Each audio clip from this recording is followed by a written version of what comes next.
What's up everyone, Tom from the Airsoft headquarters here, and welcome back to the channel. Today, we're gonna be doing a little bit more unique of a video, especially about a product that I maybe was not expecting to make a video about. Due to circumstances, whether that be fortunate or unfortunate, regardless, this product has fallen into my lap, and so I thought it was fair to make a video about it, especially since this is a little bit more of a hot topic item.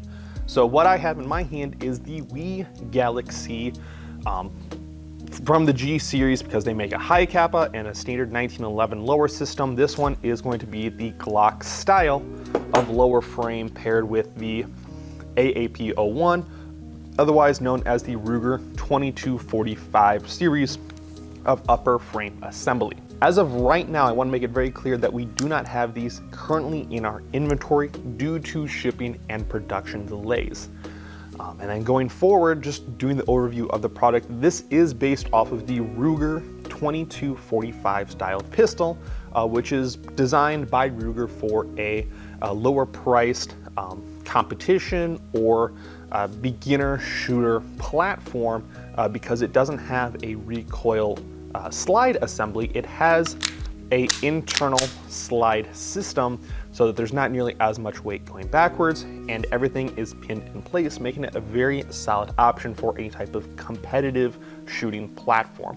Now, I'm surprised it actually took this long for something like this to come to Airsoft that is going to be a internal blowback system, because this, you know, with most non-blowbacks, you get this same type of system where you pull the trigger and nothing moves externally.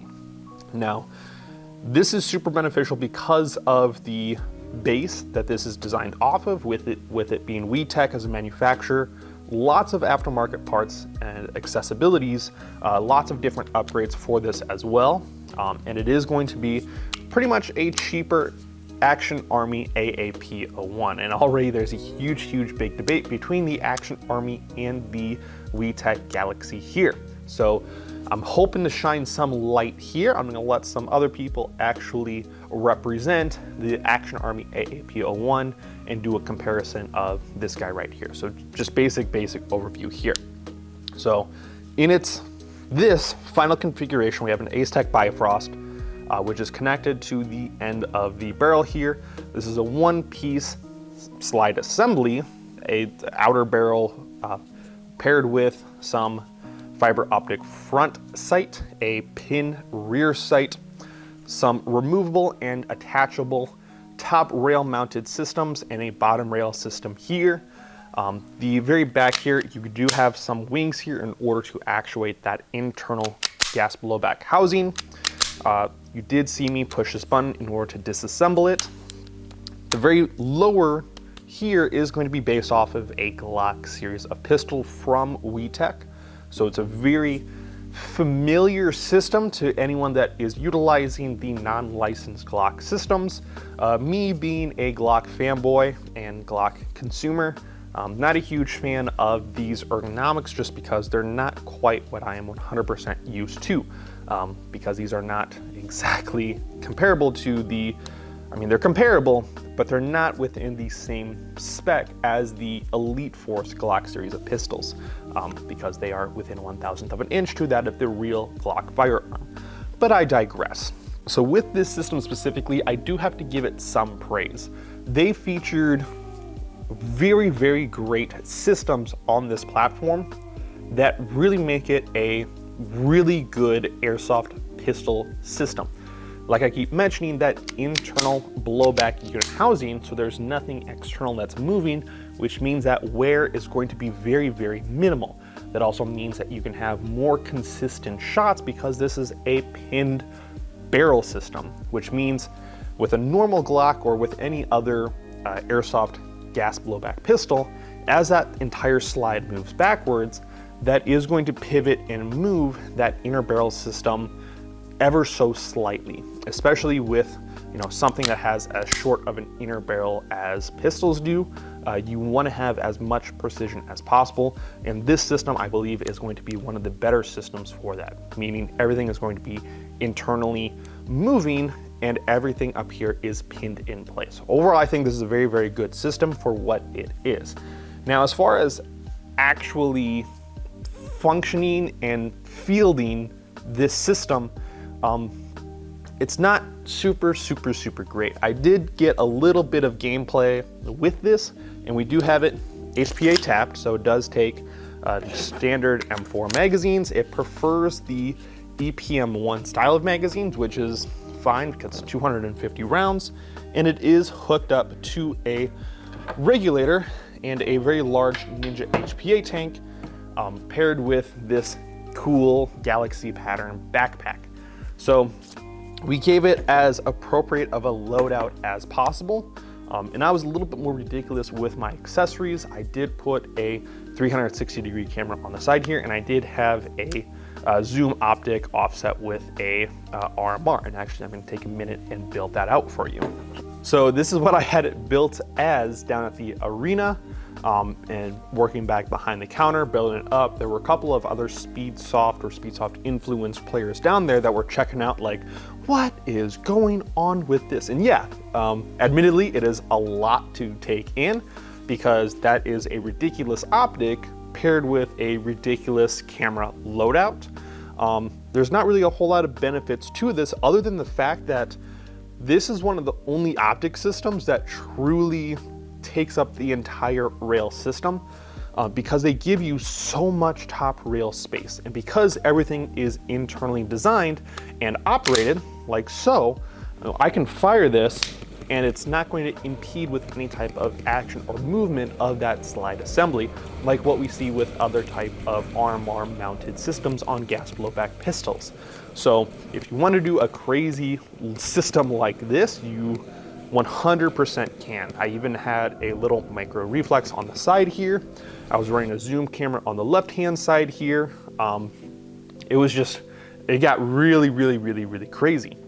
But over time, you can change this out for any type of flashlight system. So I'm gonna pull this off and even pull this off. And so you can top or bottom mount any type of flashlight system, put a little RMR on the top here, a laser system offset if you really want to, because they give you so much rail space up top here. And down below, you've got an equal amount of rail space, but you know, with that entire flashlight system, it takes it up pretty well. Now with pistol loadouts, I noticed through the day that I was actually going through multiple EPM1 magazines through one game sitting. Now traditionally with my rifle systems, I usually go through one EPM1 at most, or a half of an EPM1. Very seldom with a rifle system do I find myself having to swap magazines regularly on the field.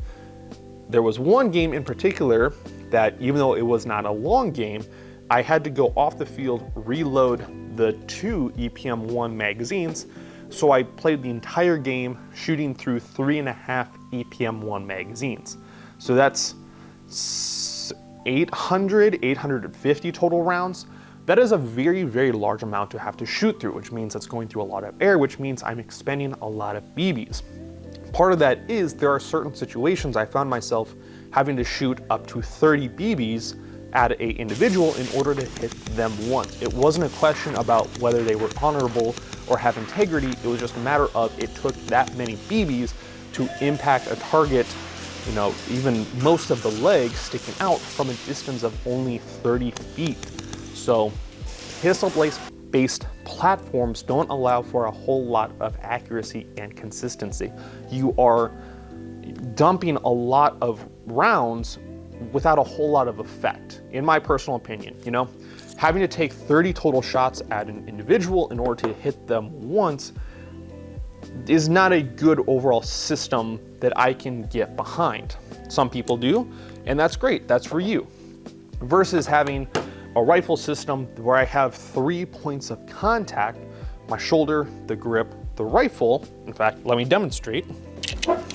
So I have point of contact number 1, which is the grip, which is what I'm going to be shooting from. Point of contact number 2, which is inside my shoulder.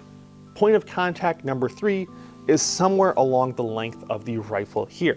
And that allows me to have good amount of control as I'm plugging through and having good consistency from shot to shot. Versus a pistol base of platform, you know, at a maximum, we can only get 2 points of contact, and that is incorporating a grip, like so. We have 1 point of contact, 2 points of contact. And you're gonna say, Talon, well, I use 2 hands to hold my pistol. No, no, no, no, no. 1 point of contact, you're already covering that point of contact. You're not doubling up for 2 points of contact. This is still 1 point of contact that is just really tight. So 1 point of contact, 2 points of contact, 3 points of contact.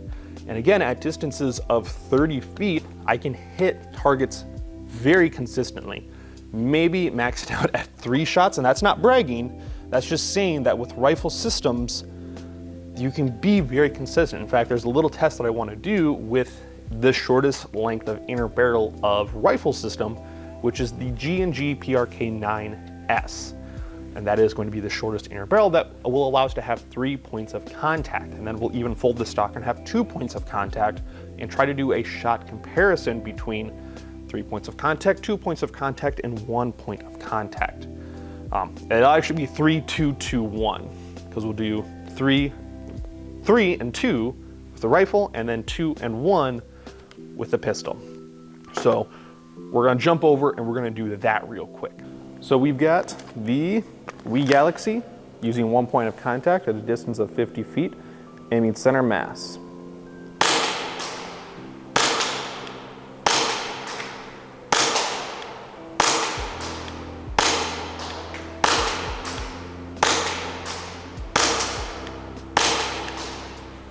Let's go see the damage. So I know we clipped very far left here on the side, so that's 1, 2, 3, 4, 5, 6, 7, 8, 9, 10. Very, very big grouping size here. All right there. Not super, super great at 50 feet. So what we're going to do is just grab onto the grip here and have 2 points of contact. And we're going to try to aim for now the head at 50 feet, the head of that paper target.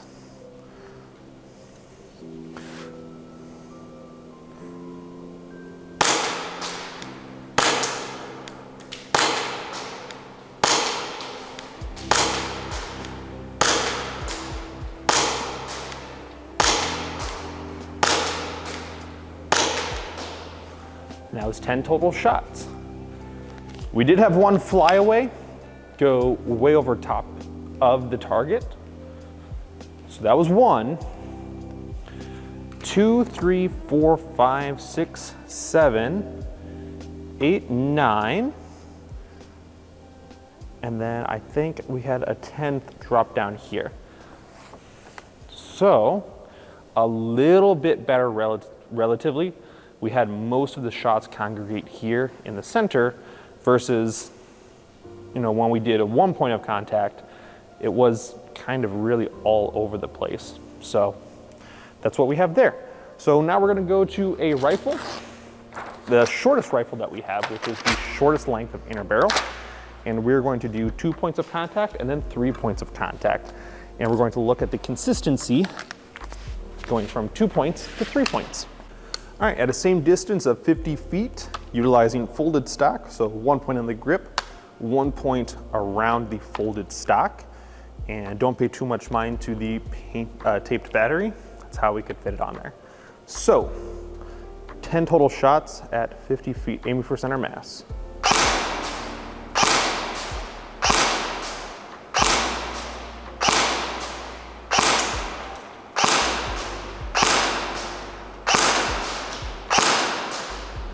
That already feels very consistent, way more than even 2 points of contact with the pistol. And I want to remind you that the Wii Galaxy technically has a tight bore inner barrel compared to what we were just shooting, which is still a stock 6.05, 6.08. We did have the first shot be a flyaway, just so I could readjust the iron sights, dropped them back down, so I was aiming right about here. But those are the remaining 9 shots right there.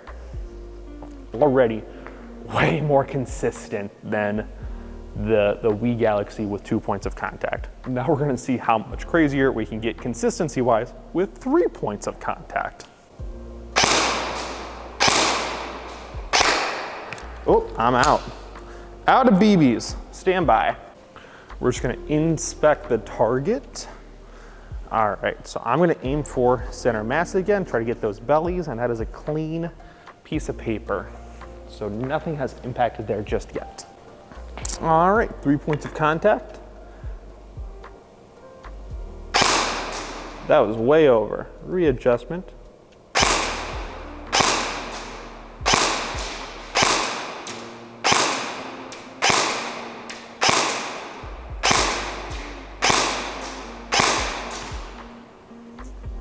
All right, that was 10 total shots.